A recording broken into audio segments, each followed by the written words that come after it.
This is The Ramsey Show. You can be intentional about your character. You can have money and a career. You are the hero in your story.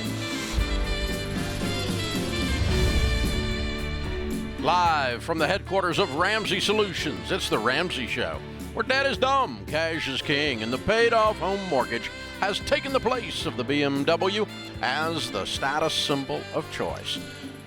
Number one best-selling author, yeah! Ramsey personality Dr. John Deloney joins me this hour, this day, as my co-host. We're going to help people build wealth, do work that they love, and create absolutely amazing and real relationships. So this is the first time you've been back on the air with me anyway, since you officially made Own Your Past, Change Your Future a number one bestseller. Pretty cool, huh? It's very cool. Very proud of you. Thank you, man. I appreciate all your help getting the thing out there. Very well done. And what that means is the not-so-complicated approach to relationships, mental health, and wellness is helping a lot, tens of thousands of people in the first week that it came out. Yeah. And the sales have been astronomical. Thank you guys out there, all of you. You're the ones actually that made it a number one. But the fact that you, Dr. John, had something to say that people need to hear. This idea of own your past and change your future. And, you know, I kind of think that the subject matter has caught a wave of, I'm hearing a lot of other stuff said the same stuff said different ways coming from a lot of people right now. Yeah, I think there's about 15 or 20 years of research and practice and people just so frustrated. And there's been some constriction on, you know, by these national groups like, we don't say this and we don't say that, and I think people are starting to peel off and say enough's enough, we got to do something different. Yeah. Well, in terms of the psychological jargon and the nerd world, but I'm more saying that, you know, coming out of COVID, coming out of coming headlong into inflation, headlong into interest rates raising, gas prices are ridiculous, geopolitical climate's completely unstable. In the middle of all that, a lot of people are going, now, wait a minute. Yeah. You know, all this stuff I've been feeling, all these, the gears are, the oil's out of the engine, the water's out of the tank, whatever phrase you want to use, and I'm down to nothing. I'm empty. Mm-hmm. And so owning your past, owning what we've all just been through is part of walking out of this, not just through it. That's right. And then deciding, like, what am I going to do next? Yeah. And I think I'm hoping that we're reaching a tipping point or have already fallen over the edge of, I've got to stop going to this electronic box or this media system or this entertainment system to try to fill in those gaps, to try to numb myself through these days. I need to go back to doing things like moving my body and being around people that I love and laughing and going bowling again, for God's sake, doing some things together, right? If you're living on the news channels, you are perpetually afraid or perpetually angry or both. You're choosing misery. I'm choosing to be more miserable. And the same thing is true when the only relationships I have are on a smartphone in my hand, and those aren't real relationships. That's right. And so I think people are waking up to that. I think there's a relationship revolution. Facebook stock is down. Yeah. So, people are waking up going, those aren't real friends. Yeah. Or they were at one time, and we shared some funny memories, but I've got to live in my neighborhood today, right now. Yeah. And it turns out the guy I knew in high school, I like him. He's fine, but he's not my best friend anymore. I don't really care about his dog. That's right. I don't. And hey, we threw the gauntlet down for Dallas. Dallas showed up, man. Yeah, they did. Yeah. And here's the thing. Both in Phoenix and in Dallas, when we got together for book signings and talking, I was at places as varied as I spoke at the University of North Texas Health Science Center to the faculty and administrators and students of the medical school. And then I spoke to U-Haul, and I spoke to a group of people who run a coffee company, Dutch Bros. Everybody in between, everybody's wrestling with the same stuff. Yep. And it's time for collectively to say, you know what, I'm putting all the nuts, I'm turning the off buttons off, and we're going to get together. Yep. We're just going to get together. The energy in the room was not far exceeded how good this book is. Let me say that. There was people ready to get back together, whether they're gonna burn it down, whether it's a mosh pit or it's a Barnes & Noble, they're getting together. And I'm just excited to be out here in this moment. It's the truth. It's the truth. The book is Own Your Past, Change Your Future. The phone number here, 888-825-5225. Brittany starts this hour in Canada. Hi, Brittany. How are you? Hello, Dave. Hello, Dr. John. I'm feeling great today. How are you? Better than we deserve. What's up? I'm glad to hear it. Well, I just found out last night that I got into law school. Wow. So, yep, I'm very excited. I've worked so hard for this and, put myself through university while being a single mother, and I'm working full-time to save up to cash flow law school. However, prior to learning of my acceptance just last night, I was throwing around the idea of taking the mortgage broker training, which only costs $500 versus the law school tuition at $20K per year. And I'm starting to, now that I am excited, but I'm feeling a little bit nervous because it is such a huge financial commitment. And I just kind of wanted to walk through that with you and get some insight. I have worked with, I was the dean of students at a law school, so I've got an insider view of that. I don't know a lot about mortgage brokers. I can let Dave speak to that. What I would tell you is if you have the opportunity to cash flow law school and be a licensed attorney, and that's something that you have passion and interest in, whether it's you want to help people navigate complex contract issues, you want to help innocent people get out of jail, you want to be protect, whatever the reason is, man, there's few investments more powerful. There's few positions more powerful than having being a licensed attorney. You can help people in ways that guys like me can't. The other side of that is people go to law school because they want prestige and they want to be rich, and the data is showing us that that's not the case for the vast majority of attorneys.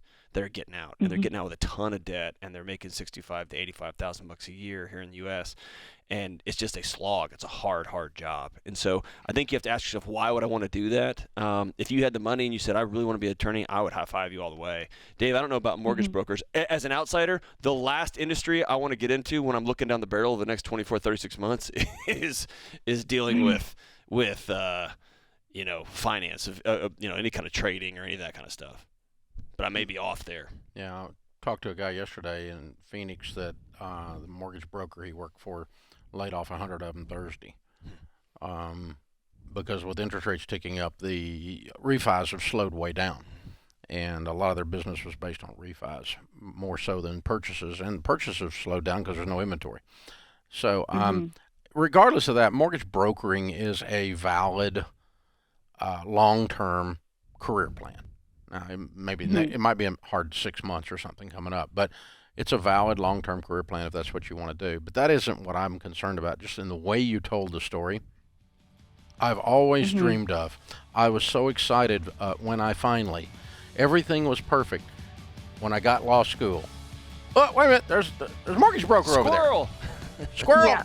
And you kind of sound like a dog chasing a car and you caught it and didn't know what to do. Yeah. I think it scared you a little bit that now you got to live this dream that you've been working hard a little bit, and I think you throw your shoulders back, have some courage, and go be a lawyer. Yeah. That's just Papa Dave talking. That's not necessarily career advice. I was just listening to the way you talked it through. That's all. This is the Ramsey Show.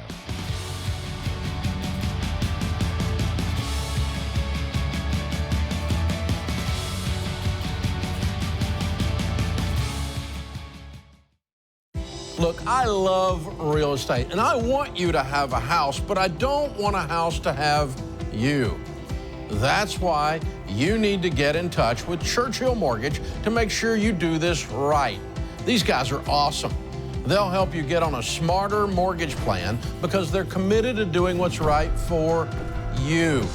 That means they check in every year with free consultations to help you stay on the right plan. They show you how to save money and interest so you can build wealth faster. They walk you through the total cost of your loan so you can make the best choice. Basically, they care. That's why we call them Ramsey Trusted. You can achieve debt-free home ownership, and Churchill is here to help. Go to their site, churchillmortgage.com/Ramsey, to start your approval or get more information.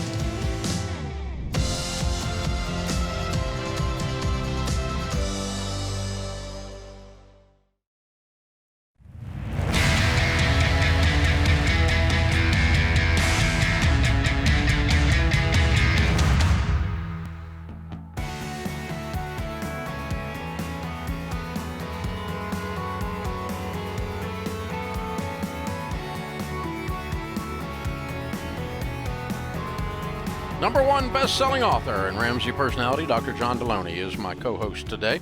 Well, it's event week, you guys. Hey, Las Vegas, I hope you're ready because we're going to be seeing you guys for a Building Wealth live event in just 2 days. We will be there this Thursday evening. Dr. John Deloney, Ken Coleman, Rachel Cruz, George Camel, and I. If you haven't reserved your seats yet, what are you waiting for? Come see us.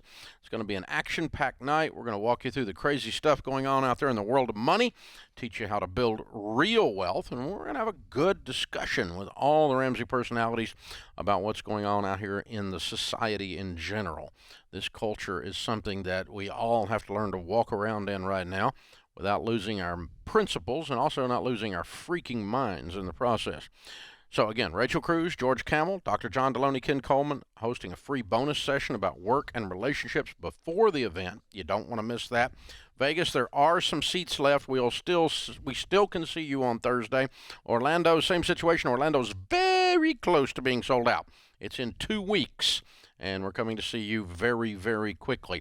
And then in the fall, we have launched the Building Wealth series in Sacramento, Minneapolis, and San Antonio in November, 1, 10, and 15, respectively. Tickets are $25 for any of these Building Wealth events. A 4-pack is $60. So get a couple of your friends. Come. It's less than the cost of a pizza. So it's going to be a lot of fun. You'll learn stuff. You'll come away inspired, informed. You'll have new information you didn't have before. And you'll go home thinking, you know what, I can do this. RamseySolutions.com/events to get your tickets right now. Our question of the day comes from Blinds.com. Find out for yourself why Blinds.com is the #1 online retailer of custom window coverings, free samples, free shipping. With the new promos they run all the time, you save even more. The promo code is Ramsey. Today's question comes from Marissa in New Mexico. Marissa writes, I introduced the baby steps to my ex-boyfriend. We were in an emotionally unhealthy relationship but decided to live together. We opened a joint emergency fund account and a joint checking account to pay our bills, and we both brought $10,000 to the emergency fund. He had no debt, but I owed $4,800 when we opened the checking account, so we paid that off. We broke up last week, and now he wants the money back. He's calling me a thief, a scammer, and is threatening to post on social that I used all his money. I'm afraid he will make me lose my job or go to my daughter's school to post signs saying that I'm a thief.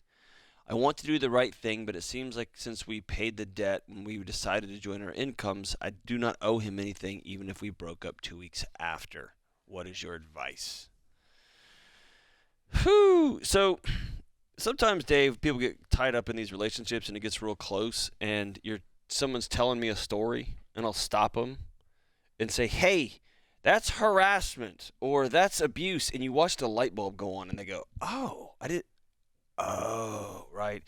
And so I think there's something to be said. We can have the conversation about money, but if you are afraid that somebody is going to make you lose your job, if you're afraid that someone's going to go to your kid's school and harass them, embarrass you, then you need to call the authorities and get people involved in this conversation because this is bigger than you. This is different than just a bad breakup. This is somebody you're afraid is going to actively try to seek to destroy your life.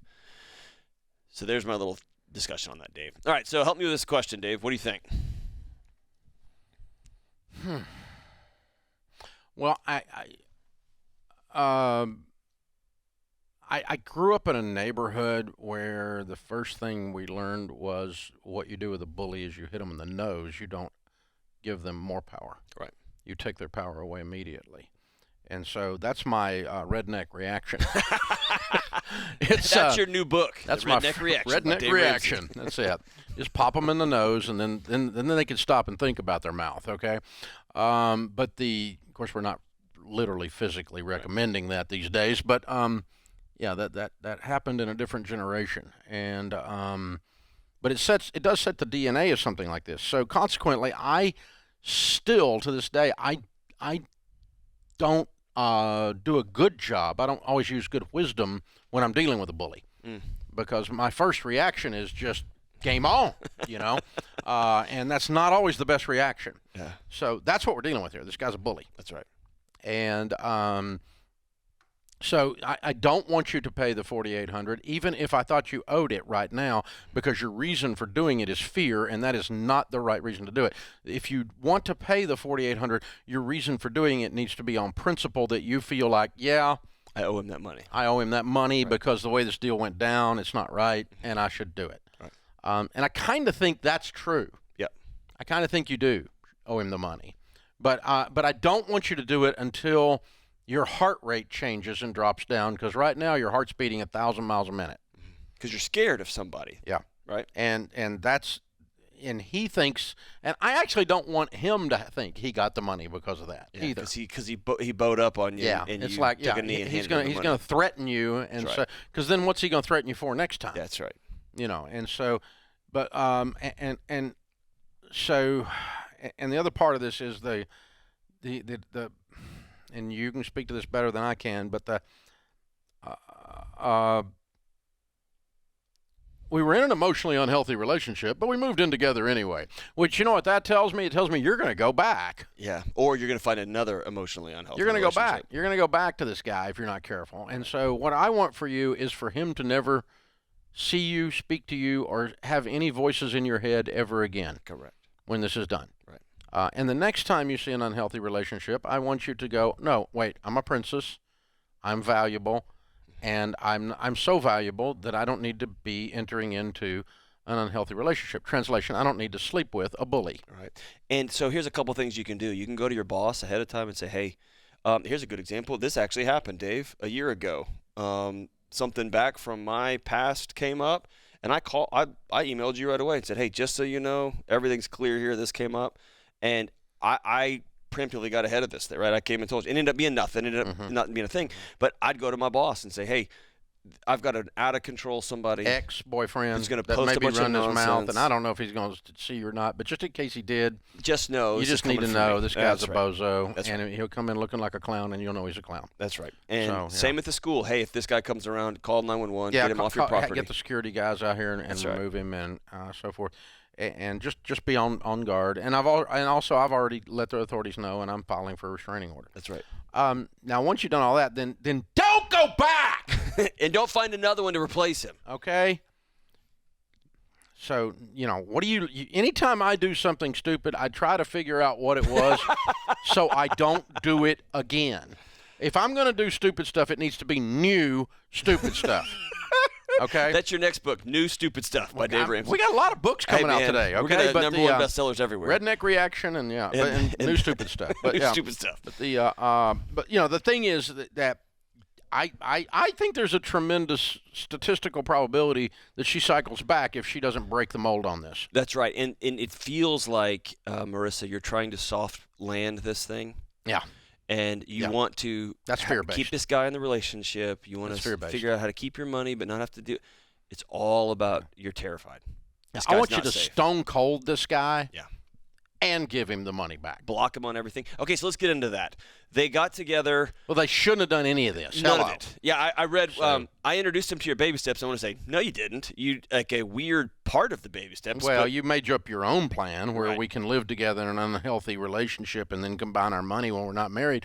That we have never told anybody anything except never do that. because of this, right? Because of this right here, This yeah. moment. This is what happens when you shack up with people you aren't married to and you play house because you want to wear the shoes for a week before you actually buy them. So I've got no debt. I owe $4,800. They paid it. He paid it off. Well, technically, I think they Or both they put $10K in there, so there's $20,000 in there, and then they paid off $4,800 out of that. Right. Sounds like Maybe she splits it. he needs to get his $10,000 back Yeah. total, and it's probably down by something. Walk So, away. Yeah, and then, but kiddo, love yourself enough. Put the stiff arm on the bozo permanently, Block him on everything. and Be done. anybody that even smells like him ever again. Oh, wait a minute. That I smell bozo. No, walk away.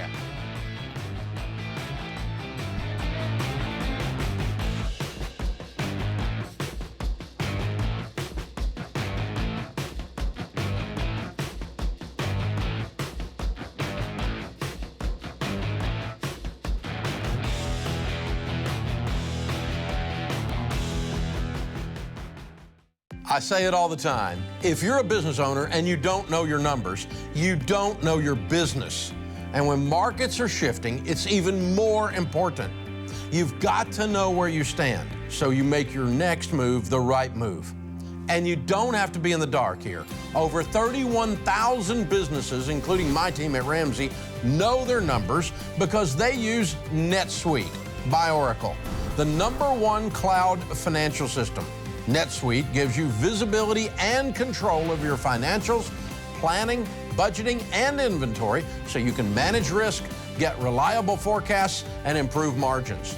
Having everything in one place has saved my team hours each week since we made the switch to NetSuite. NetSuite is a game changer. So head on over to netsuite.com/Ramsey to get a product tour today. That's netsuite.com/Ramsey.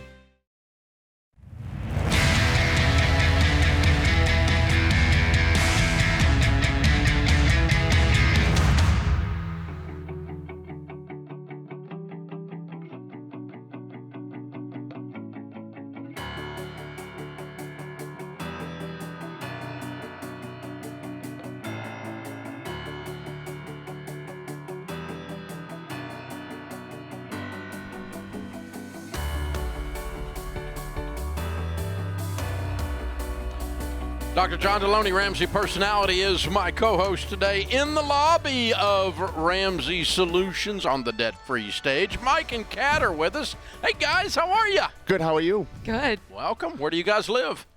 Cape Cod. It's complicated at the moment.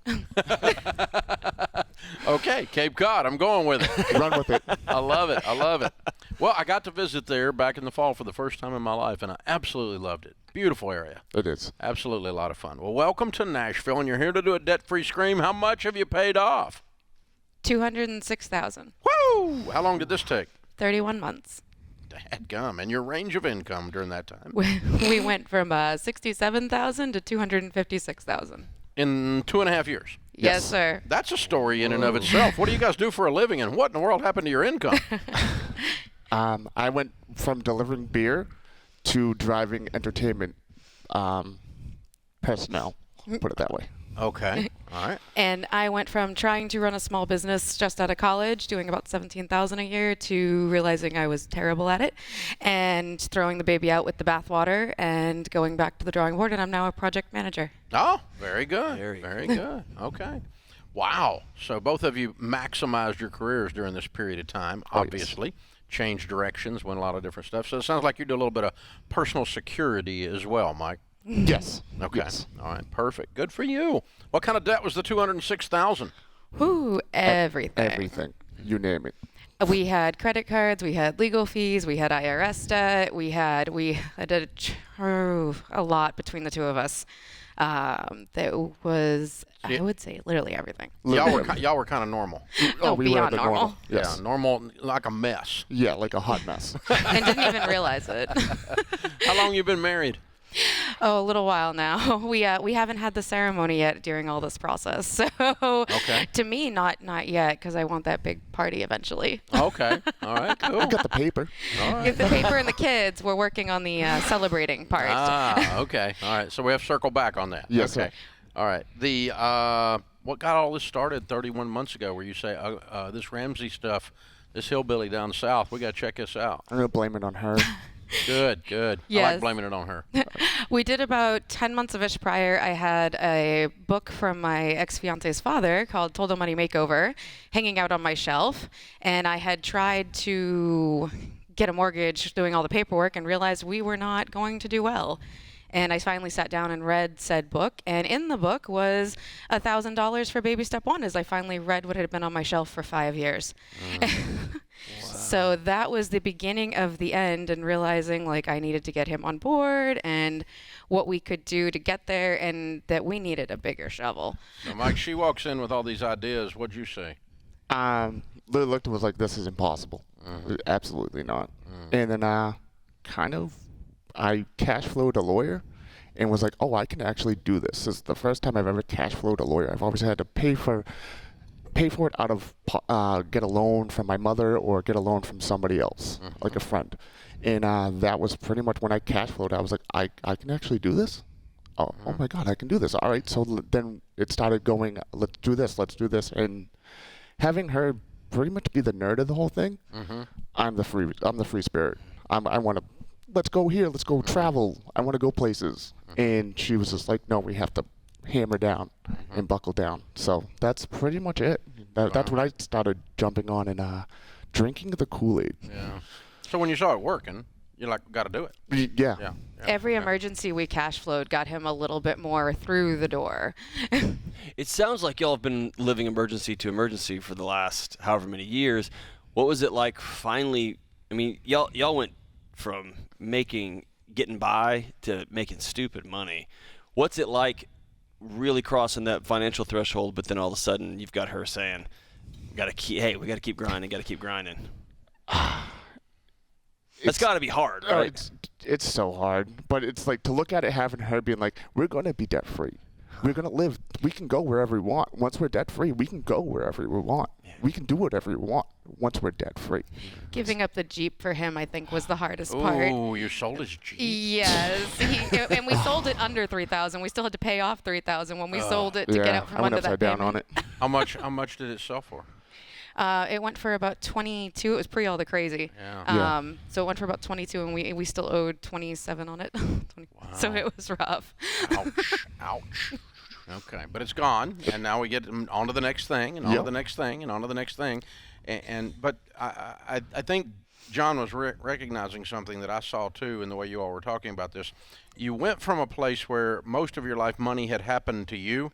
And now you start happening to it. Money start, yes. You kind of went over the edge, and you went, now we're in control by God. Yes. This stuff's not going to boss me around. I'm going to boss it around. Exactly, sir.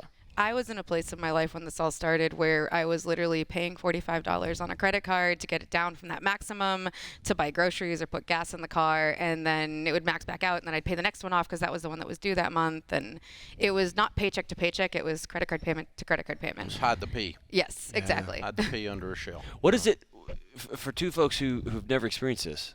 What's explain in your own words, what does it feel like on the other side of this thing?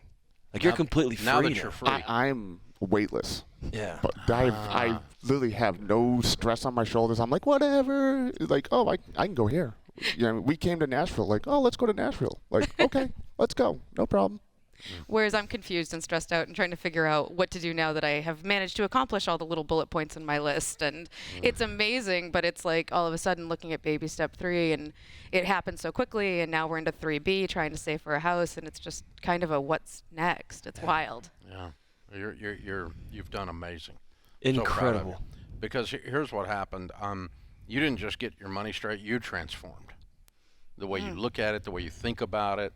There's a heart transformation that occurred. Just looking at the two of you, you can see it on your face. You can see it in your body language. Yeah. It's impressive. You guys are heroes. You did some really hard work, is what I'm saying. Thank you. This is I can see it. I mean, some people are just like, oh, we're going to do this thing, blah, blah, blah. But you guys went from to we're in control. That's right. And that's from I'm going to keep running this business no matter what, to I got to look in the mirror and say, what's reality here? And I got to do something different. And project manager. Right? Game on. Hey, I don't know how you figured out that making more money delivering people than beer, but congratulations on that one, dude. Thank you. Well done. But now you're in a place now delivering people full of beer. But yeah, that's right. It's true. Very similar. But now you can decide if a job comes by and you're like, something in my gut says I'm gonna pass. You can pass. Exactly. Right.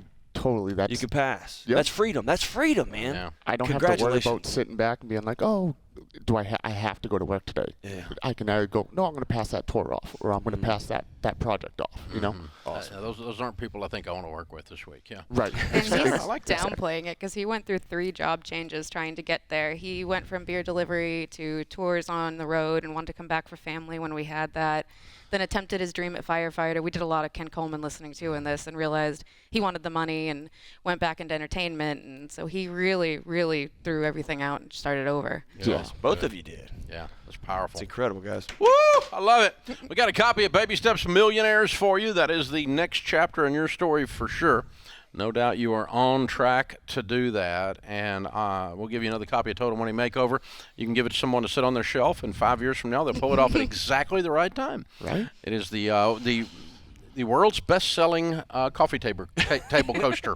holds lots of coffee cups all over America until just the right moment when it opens up. So proud of you guys. Very, very, very well done. Good stuff. And the kiddos' names and ages, I understand they're sitting off to the side. Yes, they are. We have Ryder, who's 3, and Liliana, who is 2 months. Oh, fun. Very, very cool. All right, it's Mike and Kat with a complete transformation while they pay off $206,000 in 31 months, making from $67 to $256. Count it down. Let's hear a debt-free scream. 3, 2, 1. We're debt-free!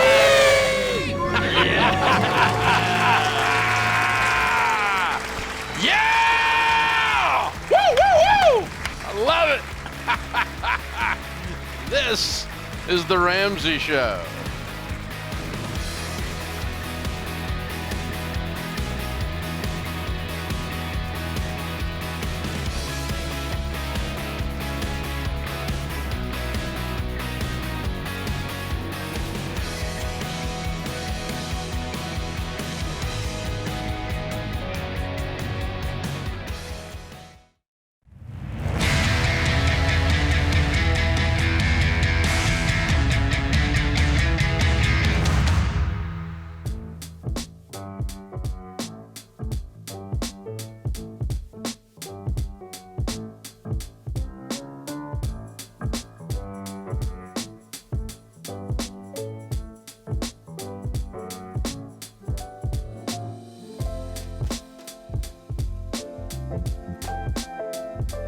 Dr. John Deloney, Ramsey personality, my co-host today.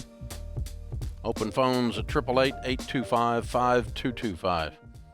Warren Buffett is quoted as saying he wouldn't take all the Bitcoin in the world for $25. That might be a bit of an indictment, folks. I don't know. We've been telling you not to buy that stuff from day one. Well, Dave, anybody over the age of 58 is clearly out of touch and dinosaur and doesn't know what they're doing. And even if you happen to be one of the richest men in the world, because of your financial acumen. But aside from that, idiot. Yeah, he's an idiot. He doesn't know what he's doing. And the fact that Bitcoin's gone from, 50,000 to 32. It's having a rough few weeks. 20 minutes. It's like when you're on the back end of the largest bull run, I don't know, on the planet's history, and people started creating imaginary things to sell. It's awesome. And then all of a sudden, when gas is expensive and food is expensive, imaginary things aren't so fun anymore. Oh. The unicorns come crashing down. It turns out the NFTs and the Bitcoins are imaginary. so wild. Virtual means not really, sort of, kind of, almost. If I virtually send my wife flowers, she doesn't like it. I meant to, but they didn't quite get there. All right, Andrew is in Atlanta, Georgia. Hi, Andrew. Welcome to the Ramsey Show. Hey, how are you guys doing? Better than I deserve. What's up? All right, so I have about $1,500 in credit card debt. I'm cutting it down, not using that credit card anymore. But my question is, I have $1,694 in interest-free credit card debt. It's interest-free for 33 more months. It's equipment for my music stuff. I'm a musician, and I do stuff like that. So I was just wondering, what should I attack first? What should I do with that interest-free debt? Should I just pay the payments till it's done, or just pay it off? Okay. Well, so you have $1,600 in debt, and you have how much other debt? That's the only debt I have. You only have $1,600 in debt. That's your debt. That's in the interest-free. Yeah. No, I'm saying period. Oh, Any kind of debt. You have student loan, car debt, other credit cards? No student loans, no car debt, so I got a paid-off car. So total with the interest-free and the one with interest, I have about $3,000 in debt. Okay. All right. And your household income is what? I make about $16,000 a year. Okay. With that's including music stuff and my part-time job as well. How old are and I'm you? a full-time student, so. Oh, okay. There's that. Okay. Because I was getting ready to say your job sucks. Okay. All right. A full-time job making $16K puts you at the poverty level, so we don't want to call that a career track, okay? So we need to. So what are you going to do when are you getting out of school? What's your plan? I've got about 2 years left in school. I'm still at home, so I don't have any rent. Mm-hmm. I don't have a mortgage or anything like that. Mm-hmm. After that, What are you studying? I'm graduating marketing. Good. Okay. So I want to go into sales. All right. So you're a college student that lives at home with $3,000 in debt, and how is school paid for? My father pays for that. Very nice. Okay. Are you running up? Are you buying music equipment? Are you playing shows on the weekend, trying to make it, or is it just a hobby? No, yeah. Yes. That's the dream, but I also want a backup plan because I don't want to, go move up to Nashville and, not make it and be stuck. I'd be stuck at that point. So. Yeah. How do you get the next country music star's attention in Nashville? Waiter. Yeah. So yeah. That's right. All right. Okay. Number one, you got a good overall plan. Number two, if you're making $1,600 or $17,000 a year, you should pay this debt off with no out-of-pocket expenses to amount to anything very, very quickly. Would you agree with me that you're going to be done with the entire amount of debt within 3 to 6 months? Is that doable? It is, isn't it? Yeah, Okay. I would think so. Okay. And so really the interest rate doesn't matter because you're going to be done in 3 to 6 months. Now, what we teach, to answer your question technically, Andrew, is to list your debts smallest to largest. And it sounds like they're about the same size, regardless of interest rate. Pay minimum payments on everything but your smallest debt. Attack the smallest debt first, regardless of interest rate. So the fact that it's a 0% interest does not impress me, does not change the order in which I pay it off. I would pay off the smallest one first, regardless of the interest rate, because I want you to have the emotional advantage of traction, seeing that you're starting to win. Rather than living off of these credit cards, you're putting them under your heel and grinding them and being done with them. And that's the big thing. But it sounds like these are very similar. I mean, if they're both $1,600, $1,700 each, then you got $3,000 total, then just you can put whichever one you want first, but be done with the whole thing in 6 months. But let's just say you had 10 different debts, and one of them was $1,000, and one of them was $10,000. But the 1,000 was interest free. Would I still put it first? Yes, I would, because I want you to get the traction, the advantage of the psychological income of winning. It's called hope, and it causes people to continue to move through this, and that's how we at Ramsey have gotten more people out of debt than probably any other organization on the planet, at least currently operating. And Andrew, let me speak to you here. There is a Gibson Flying V electric guitar that I've been eyeballing for like 6 months, and I could afford it, but my wife and I have made some goals and some plans, and so I'm holding off, and now Instagram listens to me, and they just send me these pictures of the guitar and another one and another one. You're going to have to not buy music equipment for a season. Just stop. You think you need a new thing for this and a new, I got to have that. You don't need it. There's no end to it. It just will continue to consume you. And I'm in the middle of of that myself. Any people that play music have an addictive problem Yes. for their instruments. Music people, car people, gun people, like it just happens. So you got to stop buying equipment. Say, I'm not going to buy another piece of gear for another year, and then I'm going to get out of debt. Wait a minute. If I need another gun, that's different. That's right. That's right. And leave the cars alone, right? Leave my cars alone. Yeah. No. It's the test same drive that. thing. You get to where, and the truth is, there's almost nothing in America that we buy that qualifies as a need. Very few. Almost everything we buy qualifies as a want. Very few. I mean, we pretty much are all overfed and have too many clothes. And we pretty much all have a place to sleep. Yeah. So food, shelter, clothing, transportation, we got it covered. I mean, it's not an issue. And so that's not the problem in America. Now, there's nothing wrong with spending money on wants, but we just tell folks to be really careful and be emotionally mature enough to say that is a want. Right. And wants, for sure, you pay cash for. And for sure, they've got to go in line with your overall goals. Yep. Yeah. Yeah. So one of the issues that Rachel Cruz talks about a lot, and I do too as well, when we're talking about teaching kids about money, is teaching them contentment, to learn to sit in what you have and being good with it. And how far you could go in the music business with the music equipment you already have is amazing. Yep. That's right. And without ever buying another thing. That's right. It's amazing. And how if I could just get that, that's a discontentment. Right. The advertisers and the marketers' job is to create psychological dissonance, discomfort in you so that you feel I will be comfortable when, I'll be satiated when I get that next thing. And that's the driving force of the most marketed to, advertised to culture in the history of mankind, in the history of the human race. And you live right square in the middle of it, and so do I. We see 4,000 to 8,000 advertisements a day. Yep. There are advertisements in the bathroom, for God's sakes. On the front and the back of the door. They're everywhere. It's ridiculous. Yes. And so you're not getting away from it. And so what you have to learn is the spiritual and emotional, psychological discipline to say, no! No, I'm not it's a doing complete sentence. I'm not doing it. No! This is The Ramsey Show.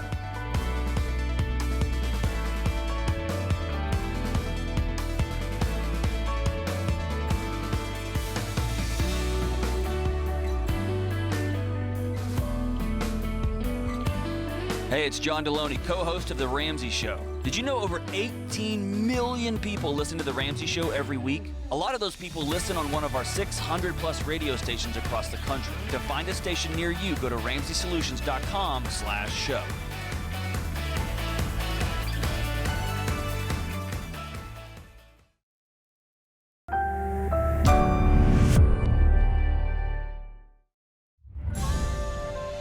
This is The Ramsey Show.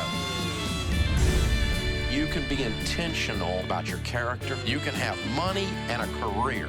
You are the hero in your story. Live from the headquarters of Ramsey Solutions, it's The Ramsey Show, where debt is dumb, cash is king, and the paid-off home mortgage has taken the place of the BMW as the status symbol of choice. I'm Dave Ramsey, your host. #1 best-selling author and Ramsey personality, Dr. John Deloney, is my co-host today as we answer your question about your life and your money. Open phones at 888-825-5225. We help people build wealth, do work that they love, and create real relationships. Jacob is with us. Jacob is in Flint, Michigan. Hi, Jacob. How are you? Hello. I'm doing well. Good. How are can you we guys? help? Great, man. How can we help?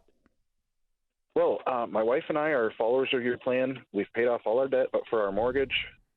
But our house burned down this last Saturday. Oh, no. Oh, man. What happened? I'm not sure yet. The fire department thinks it started in the garage. I was the only one home at the time. My wife and kids were out of town with grandparents, so I'm uninjured. We're okay. We'll be doing all right. It's just Total loss? I think so. I'm no expert, but I think it's a total replacement. I mean, we got a few things out after the fire was out, but they're all smoke damaged, heat damaged. Man, I've sat in people's front yard with my arm over their shoulder while we watched their house burn and the firefighters are there, and that's a traumatic moment, man. I'm sorry that happened. I'm real sorry that happened, dude. I'm glad you're Thank safe. you, man. I'm glad you're safe. Yeah. Whew. Yeah, the cliche thing to say is, well, everybody's okay. Yeah, no, No, not you lost really. your home, man. All your stuff's gone, man. Yeah. That's just your memories, your pictures, your things, keepsakes and valuables. I'm so sorry. Thank you. How can we help you walk through this? Well, I guess my question is a little broad. I never expected this. I hadn't really thought about it, and I want to move through this with wisdom. Mm-hmm. So is there a Ramsey way of moving through a house fire? Who is your homeowner's insurance with? State Auto. Okay. All right. I don't have experience with that particular brand one way or the other.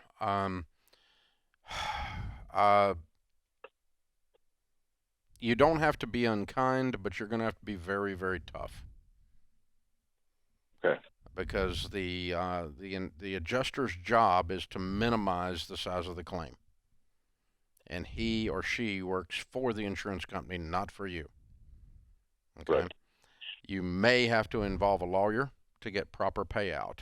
You could also involve what's called a public adjuster, meaning you hire an adjuster on your side of the negotiation that walks you through every one of the details, and they'll cost a lot, but they usually make you more than they cost you if they're good at what they do.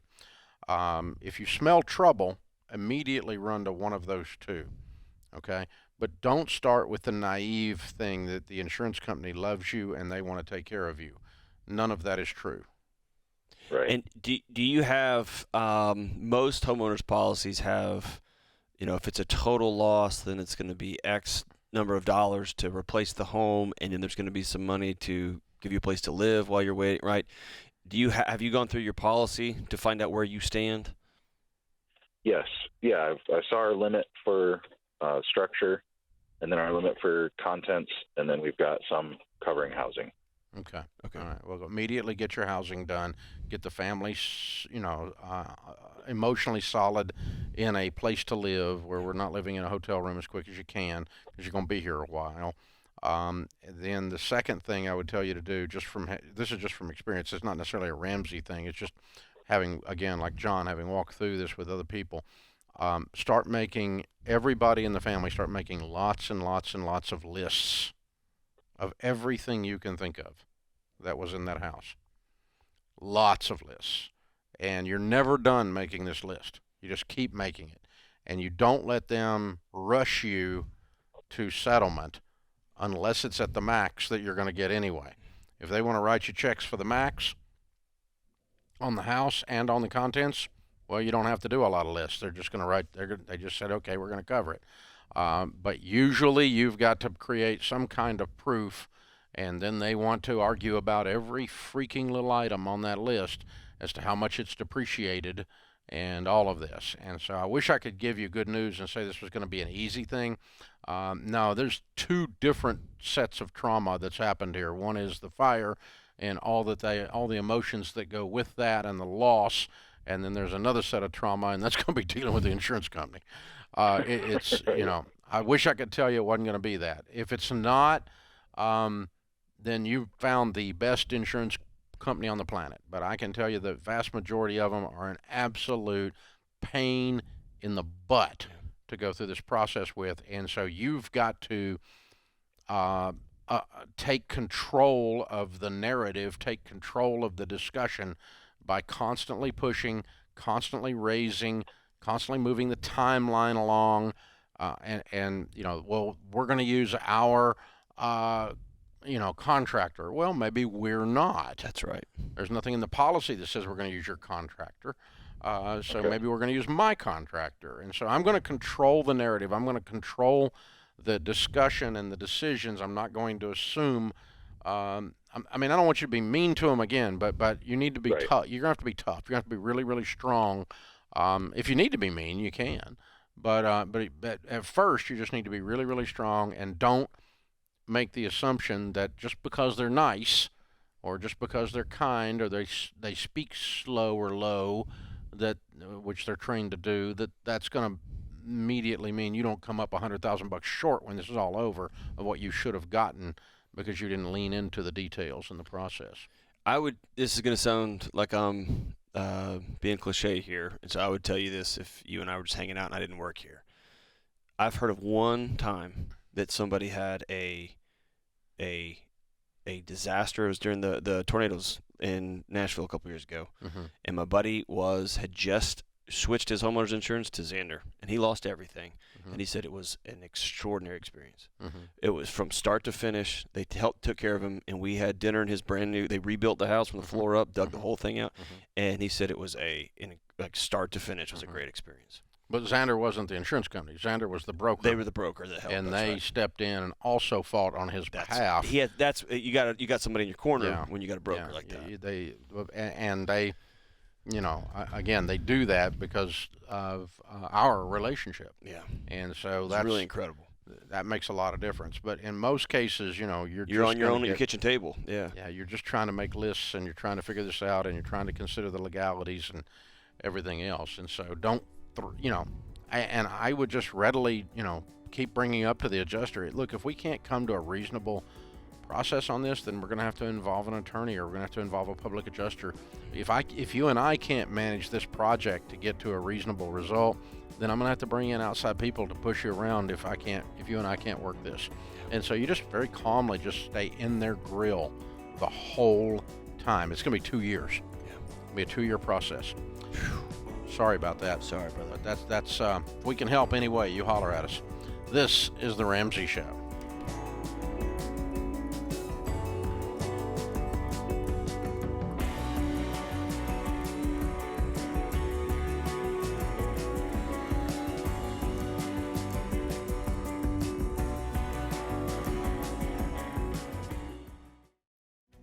If you're looking for ways to update your home without blowing the budget, I've got it. For years, I've been telling you about our friends at Blinds.com. Blinds.com makes it simple to shop top quality blinds, shades, and interior shutters from home with easy online ordering and free shipping. With Blinds.com, there's no need to renovate your entire home. Just change out what's on your windows with upscale choices like faux wood blinds, cellular and roller shades, or even outdoor shades. Plus, Blinds.com guarantees the perfect fit, whether you do it yourself or you have them measure and install everything for you. Shop their latest looks and see how much you can save at Blinds.com today. The easy and affordable way to make your home more beautiful is Blinds.com.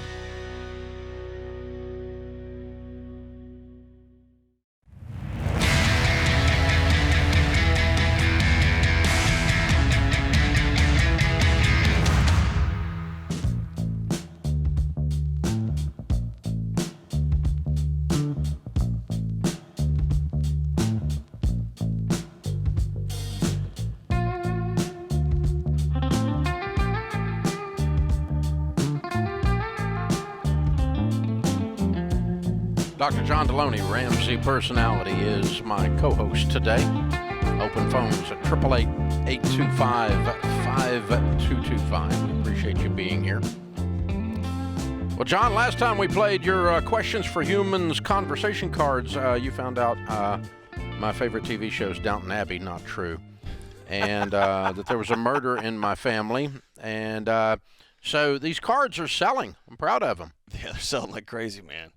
It's a lot of fun. People are having it gives them an opportunity, an entrance into a conversation, which they may have not had in a couple of years, so it's good. So we pulled some other cards out of the Friends deck here. Okay. All right. So let's see here. What's your favorite cheap meal that you'll always love no matter how much money you make? Cheat meal. I'd probably be chocolate donuts, I guess. But that's not a meal. That's not a meal. Okay, only wait Dave a minute. Ramsey. No, That's not a meal.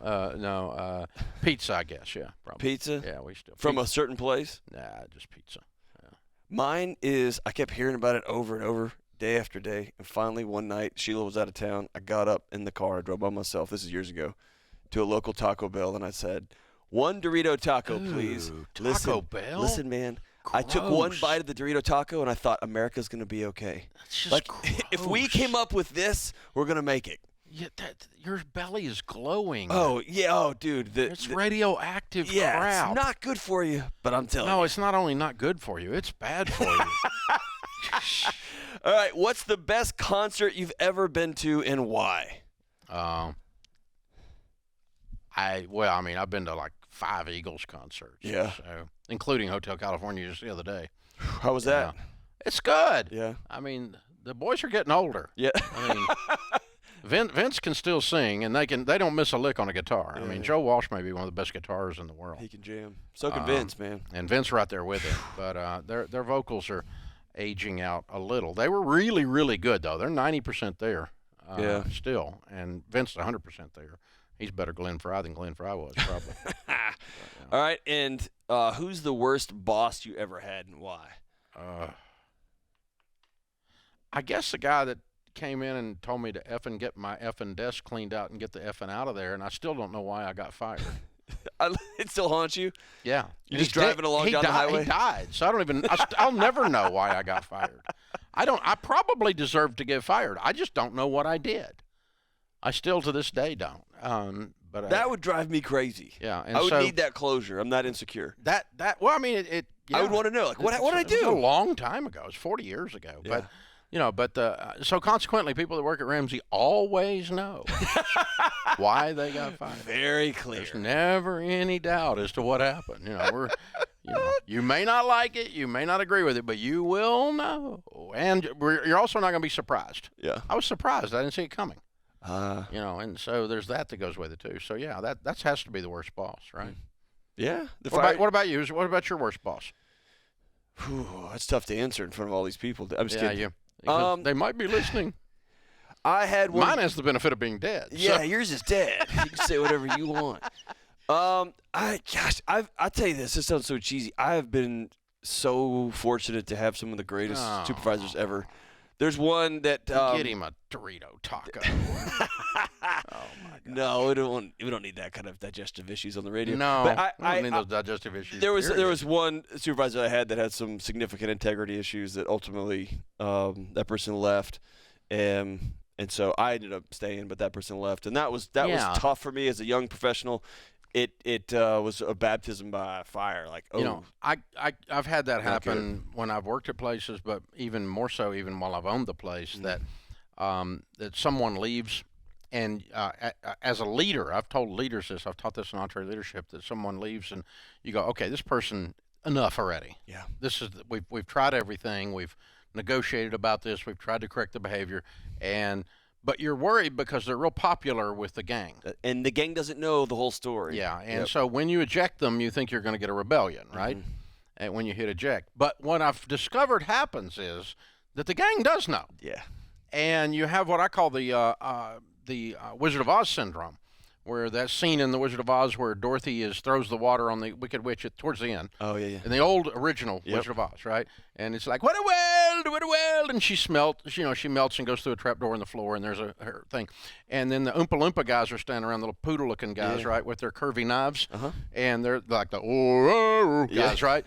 And you think they're going to turn these knives on Dorothy because she just killed their boss. Yeah. And there's this pregnant pause in the movie, like a 3-beat, you know. And it's like, oh no, they're going to turn. This is Dorothy's toast right here. And then they all drop to one knee and go, all hail Dorothy. That's right. And that's what they do to the leader who removes toxic stuff from the organization. They say, thank you so much. The team goes, all hail the leader. Right. He's actually a leader. She actually knew what the flip was going on. So yeah, it's a very valuable leadership lesson to remember, that you might have a Wizard of Oz moment when you remove the toxic Tina from the organization. Toxic Tina. So, or whoever it is, or toxic Tony, it could be. I don't know. Either way, has to be somebody with a T, because we have to alliterate. So, questions for human cards are on sale. They're part of the $10 sale at Ramsey right now. Go to RamseySolutions.com. There's a lot of stuff, a lot of our best-selling books, etc., on sale for the unbelievable price of $10. Lots of number one best-selling books. The questions for human cards there. Check it all out. It's absolutely the best time to get a deal. And if you haven't heard, you can enter the Ramsey Cash giveaway for a chance to win up to $3,000. No purchase necessary. Must be 18 or older to win. To enter the giveaway, go to RamseySolutions.com/giveaway. Anna is in Pittsburgh. Hi, Anna. Welcome to the Ramsey Show. Hi, Dave. Hi, Don. Thanks for taking my call. Sure. What's up? Okay, so I am currently teaching FPU at my church, and this week's lesson was on insurance. So it really got me thinking about my parents, and they do not have long-term care insurance. And I've talked to them about it a couple times before. They just don't really seem to be interested. So I just want some advice on what to do. I just want to make sure they're protected and that I'm protected as well. Well, you're not in jeopardy. Unless she's the one that's going to end up having to take care of them. Well, if she chooses not to write the check, she's not in jeopardy. Yeah. So, there's no law that says that you have to write the check for the nursing home if they don't do what they're supposed to do. Right. So they'll just have to work it out. But so you're technically not in jeopardy. Now, and if someone refuses your advice on getting the proper coverage and then later on wants your money instead, I think they're disqualified at that point. So So how do you convince mom and dad to do anything? It's almost impossible. Yeah. You really can't. And because you've heard me say it before, Anna, it's the powdered butt syndrome. Once someone has powdered your butt, they don't want your advice on money or sex. And so your parents just aren't going to listen to you about these things. It's weird. When I had this conversation with my parents, here's how I approached it. I said, I want to know what y'all's plan is. And what is the plan for if something was to happen to one of you? And this was a broader, like, hey, let's talk about the will. Let's talk about what is the plan if something happens? And that, I've got great parents and wise parents, and that sparked a conversation of, oh, we need to come up with a X, Y, and Z plan, which they got us long-term care insurance, I think, for Christmas. They got it and then told all of us as their kids, like, hey, this is really expensive, so Merry Christmas. Y'all aren't going to have to have us. They got it for themselves. For themselves. As a Christmas present to you. To us. So right. you don't have to deal with it. So, hey, Mom and Dad, you want to give me a Christmas present? That'd be one way to approach it. There you go. Have some. But and I had the exact same experience. I had a relative that actually came and asked my advice, and I told them all the reasons that they needed to get long-term care insurance. They didn't do it. 18 months later, the wife was diagnosed with early onset Alzheimer's, and they didn't have the coverage. And you can't get the coverage then. It's like can't get, car insurance after the car wreck. It's not possible. So I would just begin to talk to them about it. Just say, I'm concerned, I love you, but you can't make them do it, and you're going to be really disappointed in your life if you keep trying to get people to do stuff they don't want to do.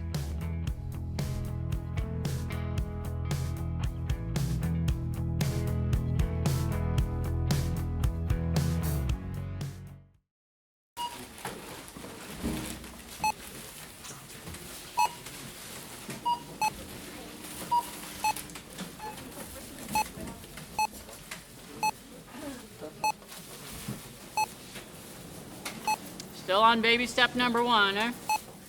How'd you guess?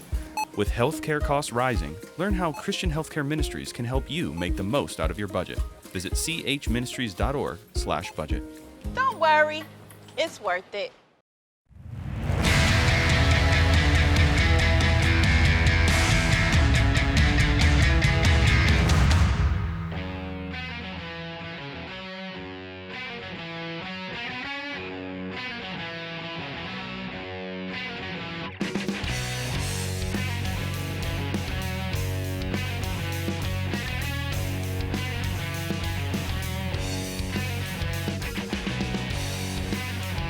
Dr. John Deloney, Ramsey personality, #1 best-selling author, is my co-host today. Elizabeth is with us. She is in Sacramento. Hi, Elizabeth. I see on my screen you're completely debt-free. Way to go. Yes, I am, and it is so incredible exciting. I love knowing when I go to the store and I spend money, it is mine. Love it, love no it. more repayments. Yep, me too. How much do you pay off? $65,000. Cool. How long did this take you? 5 years. Good for you. And your range of income during that time? Well, when I finally got serious about getting out of debt, it started $11.86, and I've finished it. Just got a promotion last month. I'm now $50,000 a year. Good for you. Wow, good for you. That's amazing. So what do you do? I work at a hotel. I'm a supervisor. Cool. Good for you. Supervising what? Supervising the front staff, assisting guests with any opportunities they may have at the hotel.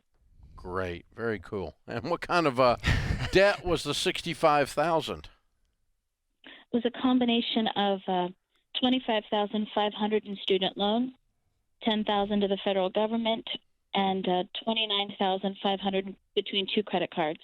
Wow. Way to go. How old are you? I am 44. So what happened when you were 39 that was your wake-up call? Ugly divorce and custody issues and not being able to provide for myself or my son, and just getting myself more and more debt with credit cards to make ends meet. Was sick and tired of being sick and tired, and I ended up having to let go of my fully furnished 2-bedroom apartment because I just couldn't afford the rent increases. What was originally $1,100 went to $1,800, within a year. Sure. And that's just ridiculous. So I was tired of telling my son, I'm sorry, I can't do that for you, baby. I can't afford that. I'm sorry. Mm-hmm. And I just didn't want my debt to make choices for me anymore. So I let go of my 2-bedroom apartment, moved in with a Christian family and friends as a sublet, put everything I had in a 10-by-10 storage unit, and started selling it all. I'm glad my son didn't think he was next. All my jewelry, all my furniture, everything. It's now down to like a 5-by-10 storage unit, and I'm still selling stuff. Look at you. I took odd jobs, overtime. In fact, I volunteered to work the graveyard shift because it initially paid more an hour. Been with the same company 6 years, and I took advantage of every free thing that they offered as their team members and employees. And I love my company because they have been a huge part of that journey. That's cool. As well as my accountability partners and making a budget. That is just too crucial, the accountability and the budget.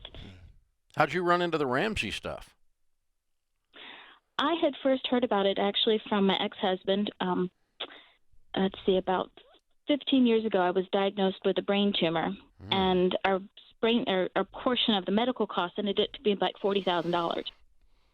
And that was a huge amount of money for us, and we were already in debt. And we're like, well, we need to do something different because what we're doing is just not working. We're just getting into more holes. So we bought the DVDs and did the classes at home. And just as we were digging ourselves out of the credit cards, then we got a divorce. And so I dug myself back into more credit cards and more debt with the divorce costs and everything. And I ended up taking FPU twice through my church. And with this third time of being sick and tired, I was like, I'm going to stop being Dave-ish and be gazelle intense. I want to slay the dragon of my debt.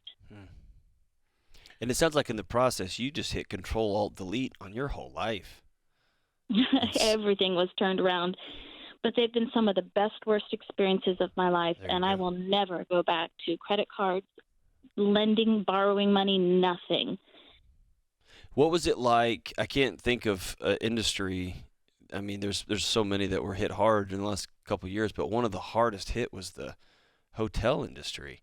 What was the stress like trying to keep this thing going? Well, I'm fortunate to say we were attached to a casino, a tribal casino in Northern California. So while our industry, we did put pause for 6 weeks during the pandemic, that had already started my $1,000 step one emergency fund. And knowing that I had that in my back pocket, and I was already halfway through my debt journey, I was sailing through it. I was like, I'm going to take the time and just relax and enjoy and not work for 6 weeks and then get back after it. Used that. Yeah, and we reopened, and I mean, we're still having issues as a hotel with staffing and, we try and keep everything super clean. The guests may not always understand that pre and post pandemic expectations can't, they're different. Right. But well, good for you. Yeah. There's fewer harder things than a single mom who says, all right, I just gotta do this all over, and I gotta start with myself, and I gotta make this thing happen. And you did, and it's inspiring. It's incredible. Very well done. We're proud of you. Good job, Elizabeth. I'm proud of me too. Thank you. What do you tell people the key to getting out of debt is? Make a plan. I recommend the Ramsey steps, but if they want to follow something else, just find something that works for you, make a plan, get an accountability partner, and budget. And then if you can, cut that budget. I had, my bare minimum budget, and then I was like, because I don't drive for medical reasons, I was like, I can't afford to Lyft an Uber.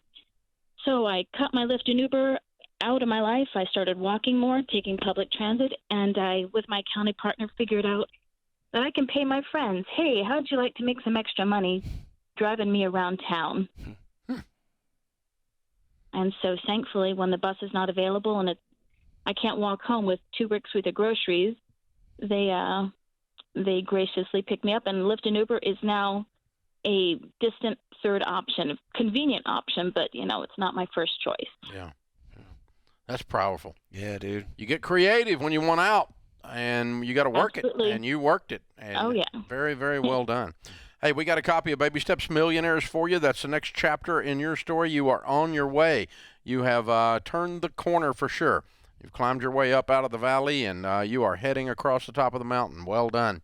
Also a copy of Total Money Makeover. You can give it away to somebody there in the hotel or some friend that's been helping you with driving around. Maybe you can start a holy ruckus in their life. That'd be good stuff. Oh, I've already done that. I've had like several copies with your $10 sales, and I hand them out like candy. First taste is free. Well, thank you. Thank you very, very much. Very well done. All right, it's Elizabeth in Sacramento. $65,000 paid off in 5 years, making $11.86 all the way to $50,000 a year. Count it down. Let's hear a debt-free scream. 3, 2, 1. I'm debt-free! Wow! Yeah, just in case you're sitting there making $82,000 a year with 2 car payments, whining that you can't figure out a way to do this, along comes Elizabeth and mic drops on your head. Right. Or you're living in some giant metropolitan city and you think that the world should bring the rent down for you because you deserve to live in this town. Along comes Elizabeth and says, I'll take the night shift. And I can't live in the 1800s, so I'm moving down to the 1100s. I'm moving out. I'll live in this other place. Yeah. I'll put all my stuff in a box and sell it. Good for her, man. Just because I'm in Sacramento, I don't get a pass on math. I'm going to do what it takes. It's a different... There's something about people when they get up above a problem and stand on it rather than laying under it. Yes. And it's victor versus victim. Man. And we all can do both. Yeah. We all have a tendency to both. Yeah. But it is a conscious decision to get above it and go, no, not today, problem. Today I own you. Big brain tumor, ugly divorce, single mom, making $11 to I'm turning this whole thing around. It's never too late to start over. Yeah. And I got friends, and I got a great place to work, taking care of me. Game on. And family helping me. That's right. And a Christian family in my church taking me in. Let's go. Letting me sublet. Oh, my gosh. Let's do There's it. people all around her helping her. That's right. This is The Ramsey Show.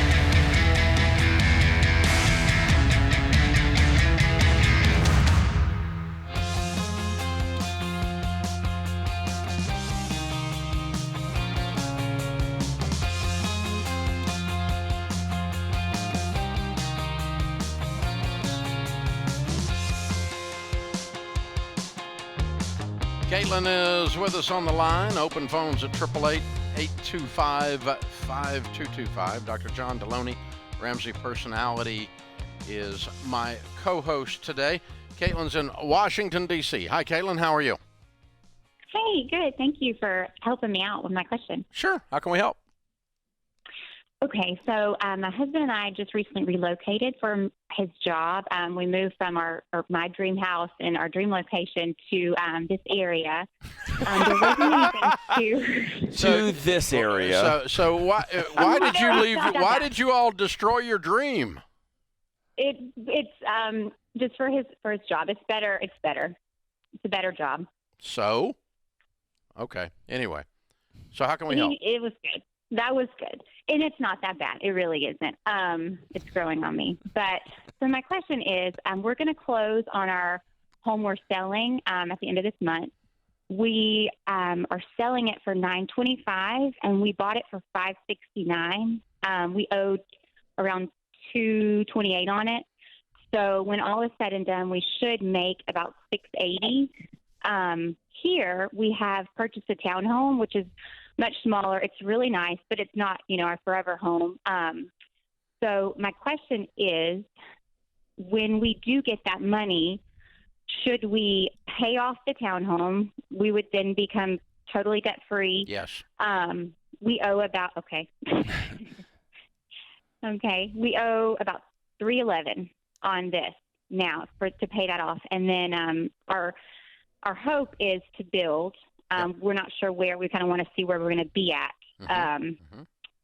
So we just want to make the right decision and then possibly keep this and then maybe rent it out in the future. Only if you can build with cash and keep that with cash. Okay. If you have to sell that to keep from taking out a mortgage, then you will sell it. Okay. Okay. But I'm going to go ahead and pay it off now. You've got the peace and the stability of no debt. You've got this tremendous cash flow with this wonderful new job, and you're going to use all of it to pile up cash in addition to what you've got left over from the sale of the dream home back at the other location. And all of that is moving towards building another dream home, another home that you guys adore and love. And hopefully between the sale of the townhouse and the cash that you save and have saved from the other house, you can pay cash for the new house. If you can do that and keep the paid for townhouse as a rental, fine. But again, we're not going to keep the townhouse and then go borrow money on your new place, because that's in effect borrowing money to buy rental property, and we're not doing that. Right. So that's your plan. Congratulations. What a big windfall. That's great, man. Yeah. The bad news is you sold your dream house. The good news is you made bank on it. We're rich. It's awesome. That's awesome. Serious. Well done. Zach is in Minnesota. Hi, Zach. Welcome to the Ramsey Show. Thanks. Thank you so much for taking my call. Sure. How can we help? So I am about to start a new career in real estate, and my wife and I are following your baby steps. Finally, after knowing them for so long, and we're finally getting intent on them. My question is, because real estate is commission only, should we build up our 3 to 6 months of emergency funds before we really delve into the debt snowball? No. But what you should do is you should build an account, not that you don't call an emergency fund, but that you use to supplement your lack of income. That's different than an emergency. That's planning a career transition. And when I was in the real estate business, sometimes I had a month where I made zero, and I might make $20,000 the next month. And so we always kept a separate fund from our emergency fund that we had a horrible name for it. It was called the Hill and Valley Fund. When we were on the hill, we set some money back so when there was a valley. In other words, if you were charting your income and you saw hills and valleys, the Hill and Valley Fund smoothed them out. Does that make sense? Yeah, absolutely. Now, here's the trick. 6 months in, you should not need this at all. You should be making more than you used to make total. And you should never look back. But in your first 6 months, your income is going to be, at best, volatile, at worst, non-existent. Now, does your wife work outside the home? She does. She is working at a large department store while she is finishing her master's degree. What is it you all are going to live on? We are, well, that's why I'm asking if we should have kind of some money stockpiled up, because she's making about $2,800 a month before taxes. Can you live on that? And so, yeah, we can live on that. Okay. If you can live on her income, then you don't have to have a lot stockpiled. And here's maybe I'm reading into this, man, but if you can't afford 6 months of making zero salary, it might be that you need to pause on taking a 100% commission job if y'all can't eat. Or you're going to have to work on this job and get after it all day and then go find something at night and drive so that y'all have some food.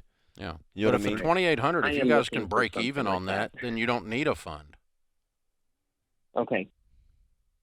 If she can make enough, you can live on your wife's income till you get your real estate business going. There's no, I mean, it's just, you just have to do that. You can't go up and go, well, we ran up $30,000 in credit card debt while I started my real estate. No, that would be stupid. We're not using the credit cards anymore. Yeah, but I mean, that's what people do, and that's why I'm saying it out loud. So, yeah, we don't want to go that route. So you only need as big a fund as her income won't cover for 6 months. And that's as big a fund as you need. But it's not really an emergency fund. It's a plan to transition. And so an emergency is an unexpected event. This is expected. We're expecting this. We can predict it. And then get out there and kick butt and take names, and let's go make a bunch of money in the real estate business. So being straight commission in and of itself does not require you have an extra fund. It might lean you towards the 6 month side in that 3 to 6 months spectrum. But if you're straight commission and you make $300,000 a year and you used to make $40,000 a year, you don't have a problem. Yeah. And so the fact that something is commission isn't the issue. Sometimes if something's commission and it means you don't make any money, it's not making money that's the issue, not the commissions. So being self-employed is not the issue. The issue is being self-employed and not making any money. So that's what comes up in people in these situations.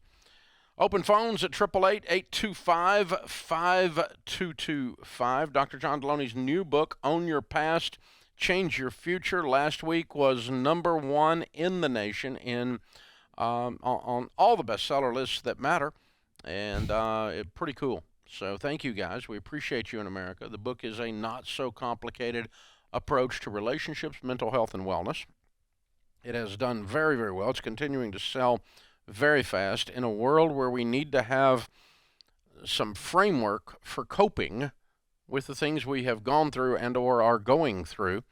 And every one of us have things we go through and or are going through.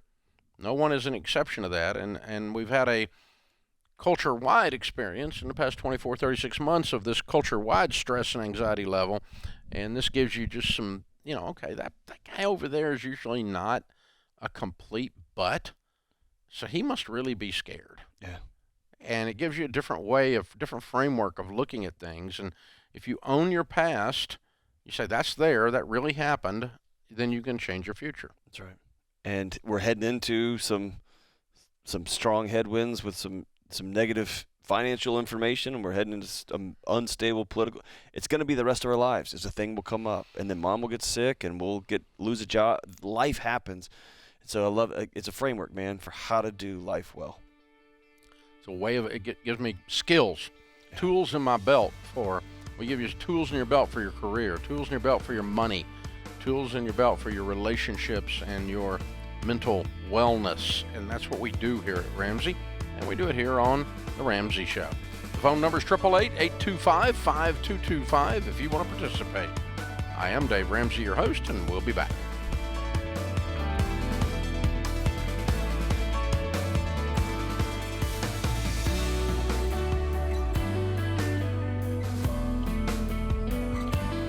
Dave here. You can find all of our shows with the Ramsey Network app on your smartphone. It's the only place to listen to the entire back catalog of episodes.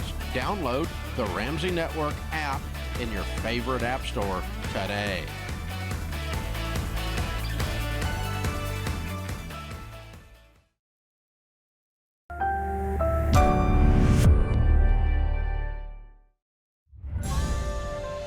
This is The Ramsey Show.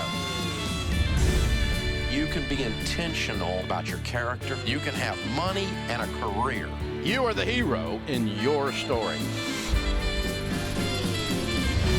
Live from the headquarters of Ramsey Solutions, it's The Ramsey Show, where dad is dumb, cash is king, and the paid-off home mortgage has taken the place of the BMW as the status symbol of choice. Dr. John Deloney, #1 best-selling author of the book Own Your Past and Change Your Future, is my co-host today as we take your calls about your life and your money. It is a free call at 888-825-5225.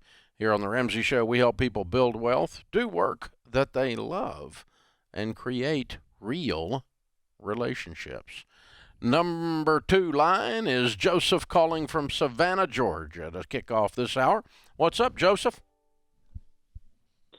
Good afternoon, gentlemen.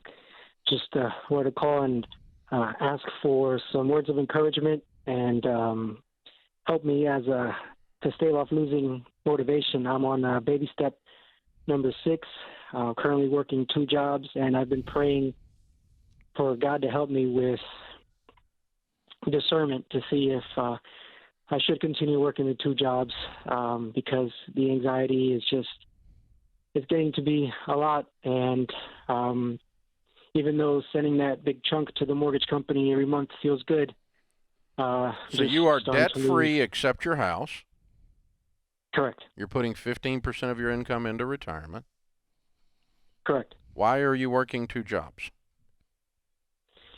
Because when I started this, baby step 7 was always the goal. Yeah, but we didn't teach you to stay gazelle intense. After 4, we said move from intense to intentional. You go from sprint to marathon when you go into 4, 5, and 6. So how many hours a week are you working? It's 2 full-time jobs. Okay, what do you make at your main job? I'm making 80. And what do you make at the second job? 60. And what do you owe on your house? 240. Are you married? No. You have kids? Yes. You have custody of the kids? 50%. And I'm covering tuition. What does the second job consist of? Business analyst. So both jobs are remote. So you're never off. Cut the second job in half or by 75% or quit it completely today. You don't need that $60K. Dave and I both know a bunch of millionaires who crossed that finish line and they looked around and had nothing. That's why we teach it the way we do. Yeah. You've taken gazelle intensity and put it over into those last several baby steps, and it's not sustainable. Yeah. The human body, the human spirit, you're running out of gas. That's why you're calling, because you're gasping for air, and I don't blame you. You're not afraid of hard work, and you're actually not a workaholic. You're just so goal-driven and focus-driven that you've run yourself out of your own shoes. When was your divorce? 2018. You still running? Yes. Yeah. You got to stop. Because that shadow's chasing you and chasing you and chasing you, and as the sun moves, that shadow gets faster and longer. It's going to catch you. There's something that is a little bit, it feels like you're afraid if you sit still, you won't like what you hear. Or see. Am I wrong? I think being alone these last couple of years, God has been teaching me to listen to myself. So I've appreciated being alone and taking the time to reflect. I think. I don't know when you had that time. The hours you're working. Listen. There is none. Zero. There is no long-term wellness. There's no long-term healing. There's no long-term life with joy in it that is done in isolation. And that is done with this many hours. Right. In the job. 2 full-time jobs it's not sustainable. You can do it for 2 or 3 years, and you have, because you busted through the first several baby steps, and that's fine. I'm not afraid of hard work. I'm not afraid of telling people to go work hard. But the way I answer questions here, Joseph, is I woke up in your shoes. I'm 3 years this out of a divorce. I got 50% of my time with my babies, and all I got left to do is knock out the mortgage. I'm currently putting 15% of my income away. I make 80. I could easily take that $60 back to 20, and I'd have so much free time I wouldn't know what to do with it.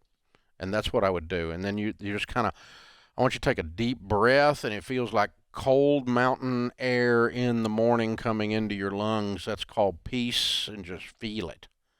And that's what I would want for you. That's what I would want to be if I were you.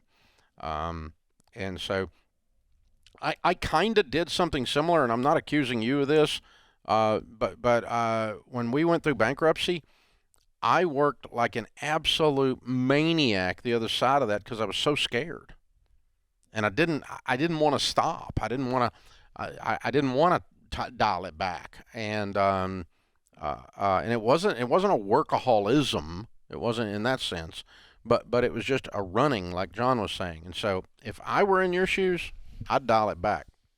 Yeah, I think there's no question. And when you do dial it back, brother, I want you to make a commitment to yourself. I'm going to go walk, or I'm going to go to the gym a few times a week, and I'm going to get a group of guys, and I'm going to invite them over to the house, and I don't know what you're into. We're going to watch fights. We're going to watch don't watch golf on TV, God help you. But we're going to get a group of guys over together, and we're going to watch something. We're going to do something together, and I'm going to begin to build back relationships in my life. You had 2 years of being in complete and total isolation. That anxiety alarm that you're feeling is ringing off the wall because your body is saying, hey, we're not safe. You called us because you wanted us to tell you what you already knew. That's right. It's time. That happens a lot around here. Dan is in Coeur d'Alene, Idaho. Hi, Dan. Welcome to the Ramsey Show. How are you doing today? Great, man. What's up? Hey, I am 61 years older. I will be in July. I just went through a divorce 2 years ago and ended up selling the house and bought a holiday trailer to live in because I'm not going to pay for another mortgage. And I have about $170,000. That's $130 in cash and the rest in a mutual fund. But I'm trying to figure out what I should do for retirement because I have friends that are younger than me. They're having one had a stroke and he can't drive anymore, and my health is not the greatest. So I'm trying to figure out what to do. What's wrong with your health? I just got screwed up guts. Screwed up guts and a bad back, so bad combination. Okay. Well, you're not going to be lifting anything for a living. Are you working? Oh, yeah, I'm a truck driver, which is really not great for either or. But yeah, okay. I would like to get out of it and retire, but my plan was to get the house all paid off and just get a part-time job and kind of enjoy life. And that kind of went out the window. So yeah. Jump on RamseySolutions.com and hit the SmartVestor Pro button and find a SmartVestor Pro that can advise you on helping you get some of that $170,000 invested. It's sitting in a savings account, not making any money, and also set you up a Roth IRA and some other things to get some investing going so you can get your nest egg up a little better so you can relax here in the next couple of years. It sounds like other than that, you're on your way.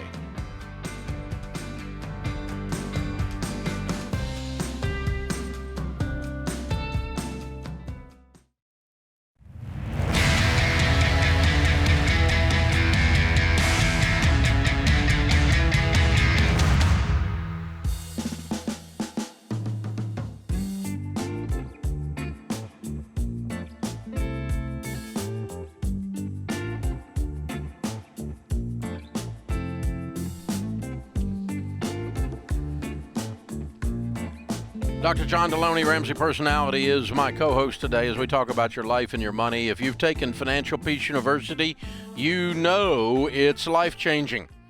It's hard to watch your friends and family struggle with money when you know there's a way, you know there's hope. Now you can actually help them change their family tree, just like you did when you give them a Ramsey Plus gift card.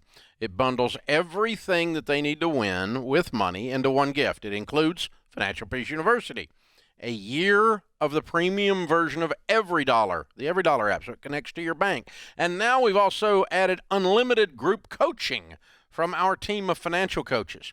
So coaching, Every Dollar, Financial Peace University, wow. A Ramsey Plus gift card, listen to this, all of that should be like $500 worth of stuff. $99, and that's a year's access. $99. That's a deal. That's a hookup, man. That's a deal. That's I pretty think we've good. made a mistake, but okay. But it's really this is the best thing we do around here, and one of the best things we do around here. And man, so RamseySolutions.com/gift.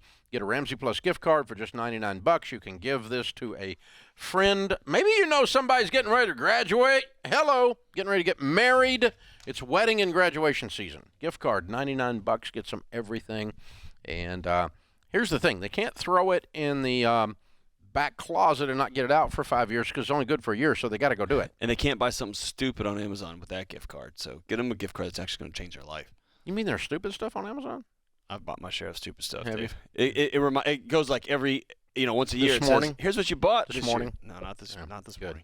But it Listen, says if like, you don't want to buy stupid stuff on Amazon, the best thing to do is stay away from Rachel Cruz. here's what you bought last year, and I look at it and go, oh man, I really needed those special don't fishing even know hooks. what that does, but I hit the button and got it delivered. Yeah.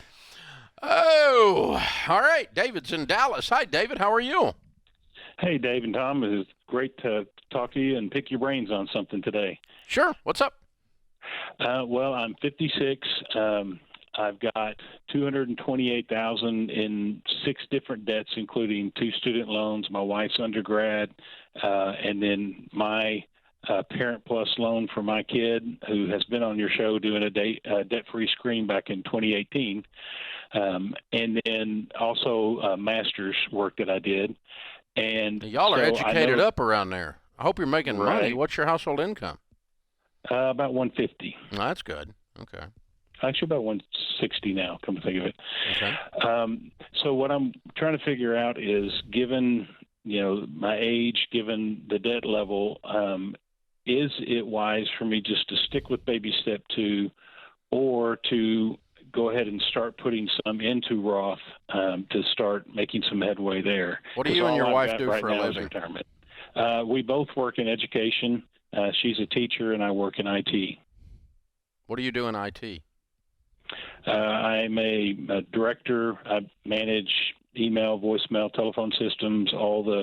My group handles everything that all the end users touch. So you're making how much of the 160? About 102. Okay. Are you allowed in your current contract to take any side consulting gigs? Yes. Good. You need some. So here's what. Number one, the answer to your question is no. You don't need to go get a Roth IRA. Instead, what you need is a vision for paying off this debt very, very quickly, so that you're not panicked about the fact that you have no retirement. So what if I said, let's go completely out of our minds bizarre for 2 years and be debt free? You guys both are high intellect. You're both very intellectual people. And if you're not careful, you're going to think yourself out of a visceral response to this problem, which is the fastest way out. I want you to get so pissed off that your eyes are bleeding and your brain quits thinking, and all you do is go make money like a maniac and get your income up at 2 1/4 and live on beans and rice, and you don't need to see the inside of a restaurant unless you're working there. And if you even get on Amazon again, I'm going to throw your computer in the dadgum trash. And oh, by the way, you're not going on vacation. You need to get your butt in gear and get this mess cleaned up. That kind of emotion, instead of using intellect to fix this problem, because you use intellect to fix everything because you're so freaking smart. Well, if I were that smart, I wouldn't be in this situation. Hey, man, dude, but you are both highly educated, very analytical people. Am I right? Pretty much. Yeah, and so you're trying to figure out a way around this, is why you called. And instead, I'm throwing dynamite in the middle of this thing, hit it in the mouth, man. blowing you up, man. Well, I mean, I do pick up stuff that's primarily in the fall. It goes basically from August through January-ish, and I'm trying to add to it for the spring. I mean, I end up picking up additional stuff through working games, where I pick up, $4,000 to $6,000 a year additional. That just I'm talking about, not enough. I'm talking about $50,000. Yeah, that's $5. I mean, that's $50 a pop. You got to make more than that. I'm talking about $50,000. You're in an industry where you can contract out and manage it from your home while your wife is asleep and go bananas. And I don't want you to do this for very long, right. but I want you to have no life so that very quickly you have a life again. Because here's the thing. Let's pretend that you lost your mind and people thought you were crazy like I'm describing, and you guys just went bananas. You scorched earth on the lifestyle, and in 2 years you were free at 58. How rich are you going to be, making by then probably $180,000 a year without working crazy and having no payments in the world for the first time in your recent memory? You're going to have so much margin that you're going to be able to throw so much money. You'll probably be worth in excess of $1 million by the time you get to 65, starting at 58. But you have this barrier in front of you, and you have 2 years of hell to bust that barrier. Can y'all do that? Yeah, the only challenge we have is our daughter, single parent of an infant, and having to care for her sometimes, and my wife having to juggle working late sometimes. But we can figure that piece out. And it can also be a really challenging conversation, sitting down with your daughter saying, we've got this plan, which is going to benefit you and this young granddaughter in the long run, exponentially more than scattershot babysitting here in the current? Well, no, it's not that. It's she works 7A, 7P, and there is no daycare. Okay. That we found anyway. We found inexpensive daycare, $45 a day, while she is at work and while we're at work. Okay. But when we get home, one of us is there watching. That doesn't mean that I can't go ahead and work, doing IT stuff, et cetera. So here's the thing. There's a lot going on, and you have some barriers. The truth is, though, the best way to get where you want to be, not the barriers. The best way they're obstacles. They're things you have to work through. Whatever it is, we can call them whatever we want to call them. But best way to be where you want to be 9 years from today is what I just described. Quit thinking about it and go get it done. The highest probability of you getting there in the shortest amount of time is what I described. From all of my 30 years of doing this, I don't know a better way, and it is not a better way to limp into retirement with 4 different kinds of student loans hanging around your neck, and you've got a half-butt Roth IRA. Right. And that's where you'll be 9 years from now if you try to just short-circuit this system instead of punching this thing in the nose. But there's something that has to happen inside of your deep down where you growl that's not your brain. Yes. It's the I've had it moment, and you're just howling at the moon, and you're going, no more. I've worked my butt off. I got this stupid Parent Plus loan. I've got this kid with a single mom, one of my grandbabies, and I love them dearly, but dadgum, what a mess. And oh, my gosh, and I got to fight through this. And there's something you're just going to have to double up your fist and just get after it. And that's the best way out of this. It's the fastest way out. And I don't know a better way, a modified version of that to tell you. If I did, I would, because it's what I'm prescribing is a horrible 2 years. I want you to have a miserable 2 years so that the next 25 are excellent. There you go. This is The Ramsey Show.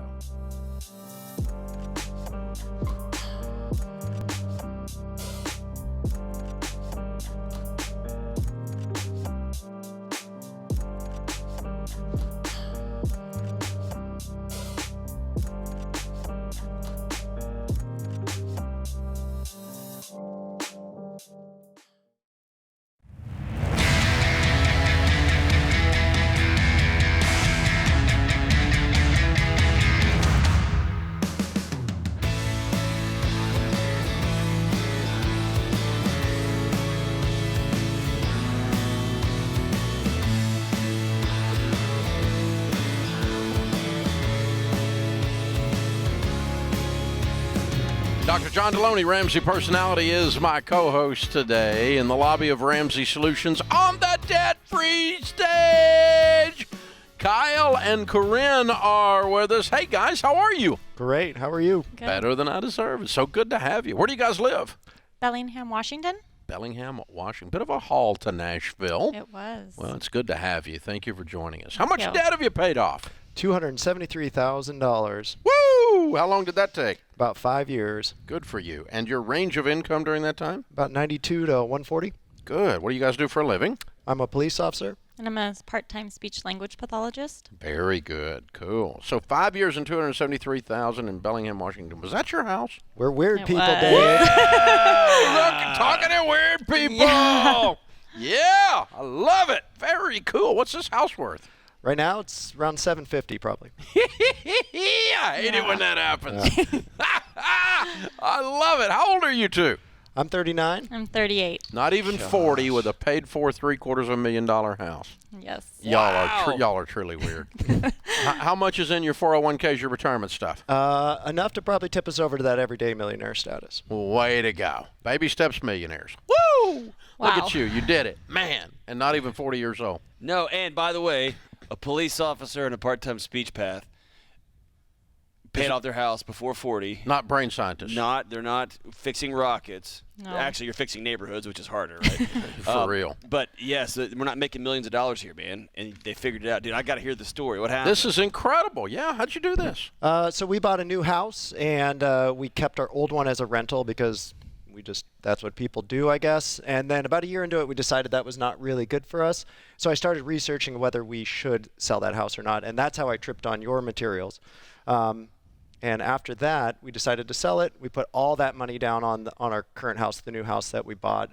I was messing around with Excel, and you could see how much you would save by putting that amount of money, $40,000 down on it, and it was just incredible. Oh, it blows your mind. Yeah. And so then Plus, you got rid of all the hassle. Right. Yes. That was got my life back. And mostly him. He took care of everything. But it's a pain in the butt. Yeah. It is. Yeah, it wasn't for us. So then I just deep dived into your material, Dave. I just kept going to Corinne and saying, okay, let's put, a little extra money on the house and we can get it paid off early. And I'd just say, okay, sounds good. I come back to her and say, okay, I think we can do a little bit more. Totally fine. And then a little bit more. And it just kept going like that. Corinne, when did you finally say enough? I didn't. You didn't? No, I mean, I was on board. I really. So he incrementally warmed you up to where you didn't even realize how crazy you got. It's like a frog in the water. Yeah, I got completely. it. And he, I just trusted him completely with the finances. He kind of handled it, and She's sweet. He would talk to me about it, and when he showed me that Excel spreadsheet and said, "We're going to save this much," that was powerful. For sure. Okay. Then on that basis, we're doing that. I still wasn't fully. I wasn't fully. I like that as much as I trusted him. Okay. Yes. I looked at the numbers and then I trusted him. Well, and then I think what really happened is COVID happened. Yeah. And then that's when he'd always listen to you. Actually, one time I even asked him in the car, I said, why do you listen to him? You know all the answers, because he would spout them out before you. And COVID. It is fairly easy. Yeah. COVID hit, and the news was just gloomy and sad, and everybody was depressing. So I thought, I'm gonna listen to Dave Ramsey. And I got hooked. You were hopeful and you were upbeat, and you and John Deloney specifically just helped in those very early months of COVID for me. And I started listening and thinking, this is actually something I want to do. And you offered Financial Peace for free, and so we watched it at home after the girls would go to bed. And as I watched all your classes, I realized, oh man, our opportunities will increase if we do this, if we pay off the house. And then also your generosity video really spoke to me. I was like, I want to be that person that offers to pay for somebody at the grocery store, which I've done once, and he turned me down. And that's where we just really started dialing it up. I think that going through that class really clicked in the why. And for me, it was like, man, what does this future look like with the girls? What kind of trips can we do for them? Pay for their college, maybe buy them a home later in life. And then for Corinne, it was for the girls. It was for education. I didn't really want to go public schools, and I wanted to have that opportunity to either do homeschool or private school. And without having the financial burden of a mortgage, it just allowed me to either go even more part-time, or quit my job, or private, and just opportunities. Wow. Way to go, you guys. You're amazing. Well done. So powerful. The last 24, 36 months has been real tough on police officers. Yes. How have you kept your foot on the gas at home while also navigating a really just a tough work environment? Great question. I wasn't prepared for that one. No. That goes to kind of like how you do it, and I think it's just really intentionality for us was we just had that goal, and it sort of drove what we chose to do and what we chose not to do in our lives. And I've just found that you're successful at what you're intentional at. And so we really dove into the house. And I wouldn't say we made huge sacrifices, but it was just consistent choices. And then I think that's the same at work too, is you just have to make consistent choices of, I'm here to do this. I'm here to serve my community. I want to make a difference. And I just got to keep reminding myself that, because there is a whole lot of people that will tell you that you're there for a different reason. Yeah, that's incredible. Yeah.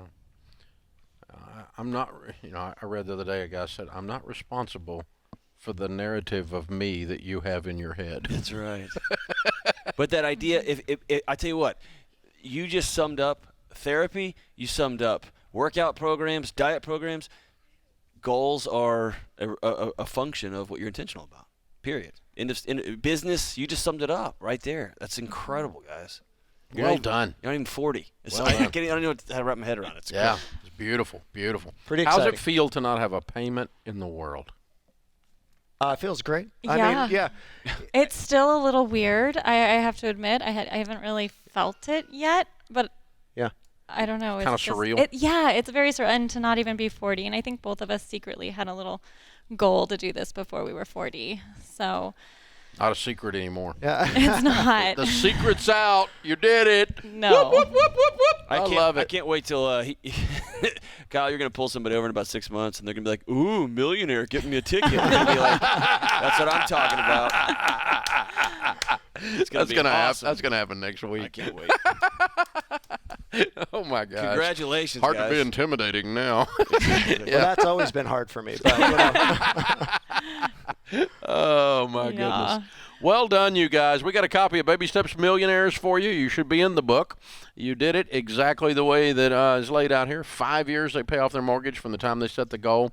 $750,000 paid for home at not even 40 years old. Also a copy of Total Money Makeover. You can give that away to somebody and continue to spread the ruckus that we're causing out here in America. We're trying to stir it up, and we appreciate all you guys out there helping us do just that. Spread the word about the podcast. Spread the word about the Debt-Free Screams. Spread the word about Dr. John's #1 best-selling book. Spread the word about the #1 bestseller, Baby Steps Millionaires, because I'm sitting here looking at 2 of them. Boom! This stuff is real, people. This stuff is real. I'm so proud of y'all. It works. Thank you. It Good really stuff. does. Yeah, we got a great story about the Total Money Makeover. Corinne came to me and was like, I'm not sure who we're going to give the book to, right? And I was like, don't worry, God will tell us who to give it to. And the next day, she came to somebody that said, hey, I want to talk to you about that Dave Ramsey guy. There it is. Just like that. All right, let's bring the girls up. What are their names and ages? Come on up. Penny is 6 and Hattie is 3. All right, we're going to do our debt-free scream house and everything. Those 2 right there have had their lives changed. Their family tree is changed by their brave, courageous mom and dad. $273,000 paid off in 5 years, making 92 to 140. House and everything. Baby Steps Millionaires before they're 40. Count it down. Let's hear a debt-free scream. 3, 2, 1. We're debt free! Yes! Woo! Yeah! I love it. So cool, man. As Rachel always says, there was a day I was that little girl. Yep. Man. Goes quick. This is The Ramsey Show.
Our scripture of the day, Exodus 15:13. In your unfailing love, you will lead the people you have redeemed. In your strength, you will guide them to your holy dwelling. Joe DiMaggio said, a person always doing his or her best becomes a natural leader just by example. Dr. John Deloney, Ramsey Personality, is my co-host today. Open phones at 888-825-5225. Shane is with us in Cleveland, Ohio. Hi, Shane. Welcome to the Ramsey Show. Hey, thank you both. It's an honor to be speaking with you. You too. What's up? Hey, so my question is this. I guess a little context. My wife and I discovered your program 2 years ago, which a lot has happened in the last 2 years, obviously. Very thankful for that, and we'll be in baby step 7 a year from today is our plan. And my question to you is, does it ever make sense to have more than one financial advisor in your corner? What would be the purpose? So we've been looking through the ELPs, we've been shopping around, and we found some really great people in our area, and there's just a few that we really like, and we're just curious, does it make sense to maybe give a little bit of money one and then a little bit of money to the other and see who performs better? Is that just overcomplicating things, or does it make sense to do that? I try to keep things as simple as possible. Yeah. it's using the tool wrong. It's not up to them to perform. It's up to you to perform. It's up to them to teach you, and you make the decisions. And if both of them are teaching you and they're giving you slightly different teaching, then you're just going to be confused. So I would use one, but you don't want to, you're not handing them the money as a test and going, okay, who wins the race? Because they're not in the race, you are. You see the difference? Yeah, that makes a lot of sense. Yeah, and so, I don't get two tax guys to run or tax people to run my tax returns to see who wins. I need my taxes done right with the most possible money not going to the government, the least money going to the government possible. And, so that's the goal that is legal and moral. And, we just came through an audit, which is the first time I've gotten that wonderful inspection of my body parts. See, it's like an enema, right? Yeah, unbelievable. And it came out, you know what I came out with? Owing zero. Wow. That's how good we are. Because we're fanatics about the integrity of doing it properly. Doing it right, yeah. We don't lie. We don't cut corners. We don't cheat. I hate taxes. I hate that the government takes so much of my money, but I'm going to do it exactly right. So it's my job to make sure that the stuff's filed right, and I use an advisor, a professional in that corner. Yeah, I just learned to play golf. I've been learning to play golf. I'm not any good in the last 3 years. And one of the best pieces of advice I got, and everybody's got a freaking opinion about golf. I've never seen a sport with as much diverse, stupid stuff in it. I mean, my God. And so, but one of the single best piece of advice I got is don't get more than one coach. Because they'll make you schizophrenic at your golf swing. And, make you multiple personalities with your golf swing, whatever the phrase is. It's a metaphor here. But anyway, so yeah, I got one guy, and I'm doing that. When I cease to believe that he's moving me to the next level, then I'll get a different guy. Well, and that's what I heard here is I like them. I want them to prove themselves to me. And if you don't trust the person with your retirement account that's teaching you, go to somebody else. But the proving needs to be, did I learn something, and am I comfortable making these choices the call with my money? Because they showed me how to handle my money. Right. Not because I handed it to them and one of them does better than the other one. Or they gave me some magic dust package that was going to get an X return, right? The financial world is full of those people. Yes. Yep, that's exactly right. That's what we're looking for. So that's a really good question, Great Shane. question. But yeah, I use one insurance professional. I use one real estate professional, my son-in-law. I use one, I one golf coach, one SmartVestor Pro. Oh, that makes sense because I had sent you an email back just asking if I could help you with your golf swing, and you never wrote back. I now understand. It wasn't because of me. It's because I have played golf with Happy Gilmore.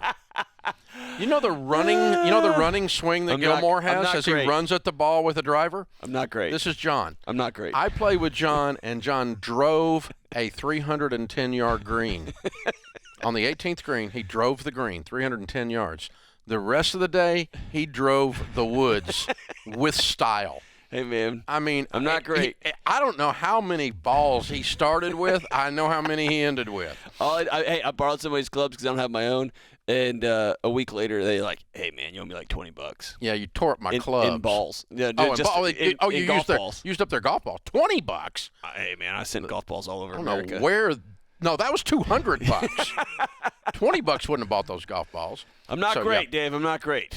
Not great. Yeah, you brought it up. You brought up coaching me, so I'm just saying. I'm not great, but I'm not Happy Gilmore. You're better than me. I was afraid we're going to have to go in the pond with that alligator and get some of those back. Oh, great. Thank you, Adam Sandler, for the memories. All right, open phones at 888-825-5225. Timothy's in Washington, D.C. Hi, Timothy. How are you? Hi, Dave. Thank you so much for taking my call. Sure. How can we help? So I have just started a brand new job, coincidentally, in the federal government, working for the Library of Congress in their Braille Music Division.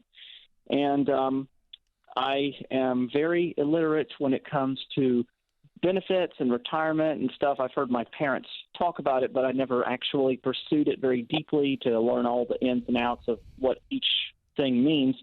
I've been in touch a little bit with your SmartVestor pros, and they told me I need to get a financial cushion under my belt first before I think about investing. Mm-hmm. And so I just wanted to find out from you what your advice would be to someone who's 28 years old, just starting out work and basically starting from the bare bones bottom. I have no debt at all. Yeah, you're ahead. You're way ahead, brother. You're Congratulations. ahead. Actually, people don't start from the bottom. They usually start from subterranean, and they have to dig up to the bottom. But, yeah, you are starting at the bottom. But, hey, congratulations. So, Braille music, is that what you said? Yes, sir. That's so cool. Are you Braille literate?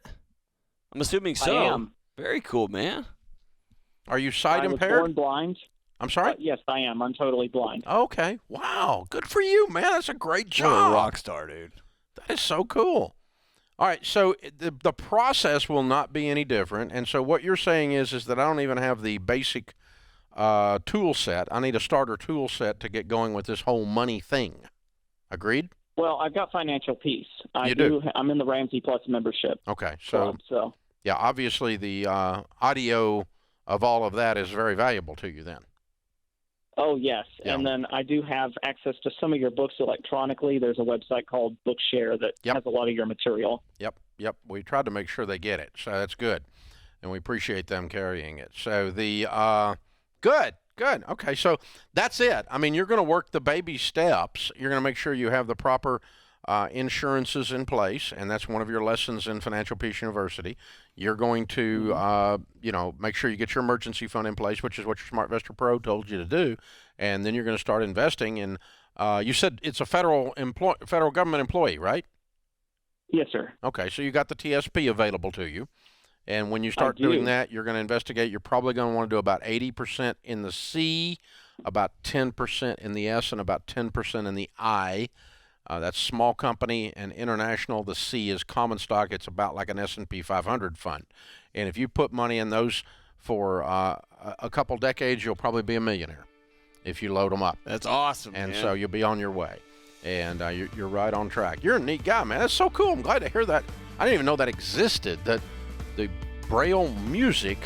That's so cool. The Library of Congress is a I know it's hall. fascinating. It's awesome, But I mean that's amazing. Very cool. Good show, John and James and Ben and everybody in the booth. Everybody, thank you. That puts this hour of the the Ramsey Show in the books. We'll be back with you before you know it. In the meantime, remember, there's ultimately only one way to financial peace, and that's to walk daily with the Prince of Peace, Christ Jesus.